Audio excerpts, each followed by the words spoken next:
அவருக்கு சில மேல் உலகத்திற்கு செல்லுகின்ற பொழுது உண்டாகின்ற தொல்லைகள் நீங்கும் என்று புராணங்களிலும் கருட புராணங்களிலும் காசி காண்டத்திலையும் அனைத்திலையும் சொல்லப்பட்டுள்ளது.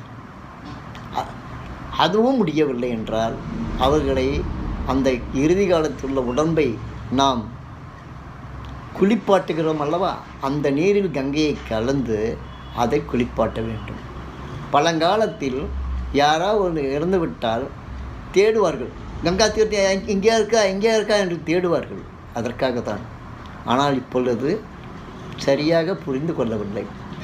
அப்படிதான் நிறைய பேர் இப்பொழுது செய்கிறார்கள். கங்கா தீர்த்தத்தின் உபயோகம் இதுதான். அதற்காக அதை வைத்து கொண்டே இருக்க வேண்டும், பூஜை அறையிலேயே வைத்து கொண்டிருக்க வேண்டும். இன்னொன்று உண்மை என்னவென்றால், கங்கா தீர்த்தம் பூஜை அறையில் இருந்தால் அவர்களுக்கு திருஷ்டி தோஷம், இந்த